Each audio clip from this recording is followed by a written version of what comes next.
और तालिबान महिलाओं को हक देने के नाम पर भले ही बड़ी बड़ी बातें करता हो, लेकिन हकीकत बिल्कुल इसके उलट है। कल काबुल यूनिवर्सिटी में तालिबान के खौफ के साए में शरिया कानून की अहमियत का गुणगान करती नजर आई बुर्के वाली छात्राएं। तालिबान सरकार पर खुश होने वाले चीन पाकिस्तान को अब किस बात को लेकर डर सता रहा है और पंजशीर में क्यों पहुंचे दोस्तम? तालिबान राज से जुड़ी खबरों के लिए देखते हैं टॉप 9 तालिबान राज।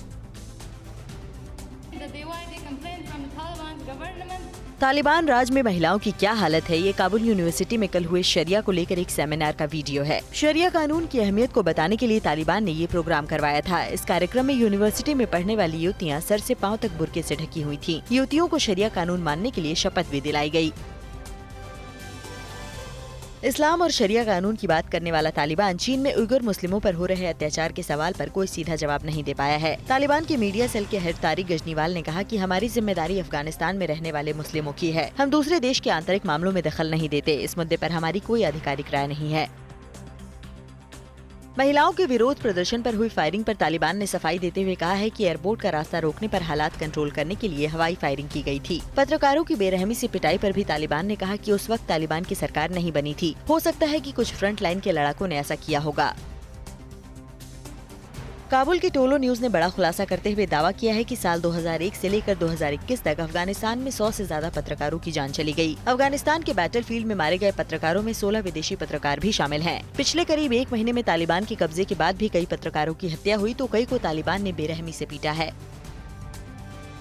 तालिबान के आने से खुश हो रहे पाकिस्तान और चीन को कट्टरपंथी विद्रोही संगठनों से खतरा महसूस होने लगा है। चीन को इस बात का डर सता रहा है कि कहीं उइगर मुस्लिमों को विद्रोही संगठन भड़का न दें, तो पाकिस्तान को टीटीपी से खतरा है। टीटीपी ने कल उत्तरी पाकिस्तान के बाजूर इलाके में 8 पाकिस्तानी जवानों की हत्या कर दी। दोनों ने तालिबान से विद्रोही संगठन को पनाह नहीं देने की अपील की है।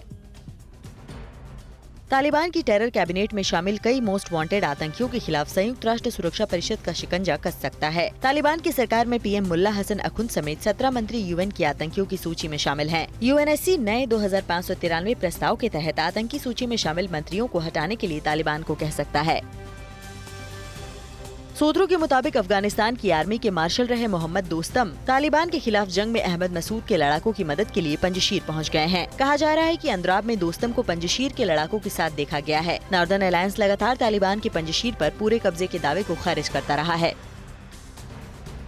पंजशीर में तालिबान और नॉर्दर्न अलायंस के लड़ाकों के बीच भीषण जंग जारी रहने की खबर है। इस बीच खबर है कि पाकिस्तान तालिबान के साथ मिलकर अफगानिस्तान के पूर्व उपराष्ट्रपति अमरुल्लाह सालेह को मारने की साजिश रच रहा है। परसों तालिबान ने अमरुल्लाह सालेह के बड़े भाई रुहुल्लाह की बेरहमी से हत्या कर दी थी।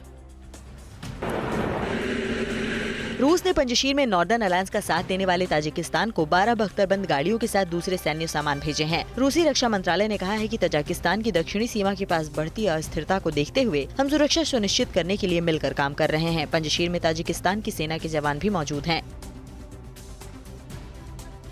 अड़ी सोमवार से शुक्रवार शाम 6 बजे सिर्फ TV9 भारतवर्ष पर।